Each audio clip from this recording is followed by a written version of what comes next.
Terima kasih Pak Jokowi, Singapura sepakat mengembalikan 1.000 triliun aset para koruptor. Nggak kayak yang dulu, kadernya malah rombongan jadi koruptor. Ditulis oleh tim redaksi jurnal dari berbagai sumber. Ya, perjanjian pengembalian atau pengiriman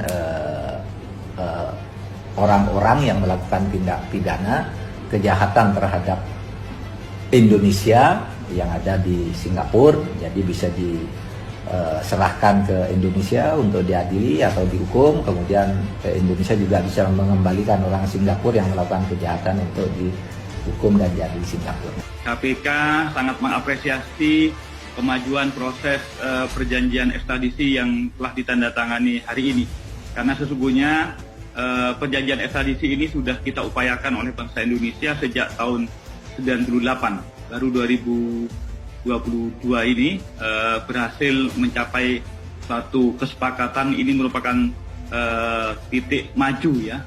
Jadi barang milik negara pun tidak diadministrasikan, tidak direcord. Kita asal bangun, waktu Pak Harto 30 tahun bangun banyak sekali, nggak ada pembukuannya. Jadi waktu kemudian terjadi krisis, kemudian kita punya undang-undang keuangan negara dan perbendaharaan negara, kita baru mulai membangun neraca keuangan.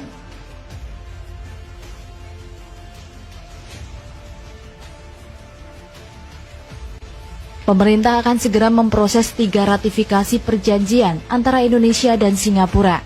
Hal ini ditegaskan oleh Menteri Koordinator Bidang Politik, Hukum dan Keamanan atau Menko Polhukam, Mahfud MD, dalam keterangan persnya pada Rabu 16 Februari di kantor Kemenko Polhukam. Di dalam tata hukum negara ini, perjanjian internasional itu harus diratifikasi agar punya daya laku. Oleh sebab itu, pemerintah memutuskan agar segera memproses ratifikasi perjanjian yang harus ke DPR.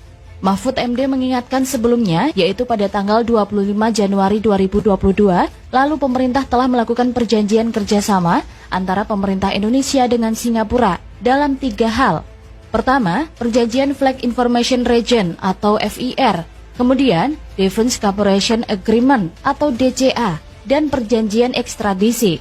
Menurut Mahfud, ketiga ratifikasi antara Indonesia dan Singapura akan menguntungkan kedua negara, terutama dalam penegakan hukum. Dari Indonesia sendiri akan memperoleh keuntungan karena banyak pelanggaran hukum pidana di mana orang-orangnya kemudian lari ke Singapura atau menyimpan aset di Singapura yang disinyalir mencapai 1.000 triliun. Untuk diketahui, proses ratifikasi perjanjian antara Singapura dan Indonesia telah berjalan cukup lama. Pemerintah mengaku bersyukur atas terlaksananya ratifikasi di awal tahun ini. Dengan adanya ratifikasi, menurut Mahfud, kejahatan terhadap Indonesia yang ada di Singapura maupun sebaliknya dapat segera diproses secara hukum. Dari kejahatan terhadap Indonesia yang ada di Singapura bisa diserahkan ke Indonesia untuk bisa diadili atau dihukum. Kemudian, Indonesia juga bisa mengembalikan orang-orang Singapura yang melakukan kejahatan untuk bisa dihukum dan diadili di Singapura. Terkait hal tersebut, pemerintah Singapura sempat marah. Disebut sebagai surga koruptor oleh Deputi Penindakan KPK, Karyoto. Singapura lantas mengungkit soal perjanjian ekstradisi dengan Indonesia pada era Presiden Susilo Bambang Yudhoyono. Mulanya, Kemlu Singapura mengungkit bantuan CPIB terhadap KPK. Salah satunya terkait bantuan untuk memanggil bagi orang-orang yang hendak diperiksa ke KPK. Singapura juga memfasilitasi kunjungan KPK ke Singapura pada Mei 2018 untuk mewawancarai orang yang berkepentingan dengan penyelidikan mereka. Singapura juga mengungkit perjanjian ekstradisi dan perjanjian kerjasama pertahanan sebagai satu paket pada April 2007. Penandatanganan itu disaksikan oleh Presiden Susilo Bambang Yudhoyono dan Perdana Menteri Lee Hsien Loong. Namun, kedua perjanjian tersebut masih menunggu ratifikasi oleh DPR. Di sisi lain, anggota Komisi 3 DPRD, Habibur Rahman, meminta pemerintah segera menangkap koruptor yang bersembunyi di Singapura. Ini menyusul hadirnya perjanjian ekstradisi Indonesia dan Singapura. Diketahui Menteri Hukum dan HAM, Yasona Laoly, menandatangani perjanjian ekstradisi dua negara dan disaksikan Presiden Joko Widodo serta Perdana Menteri Singapura di Bintan, Kepulauan Riau.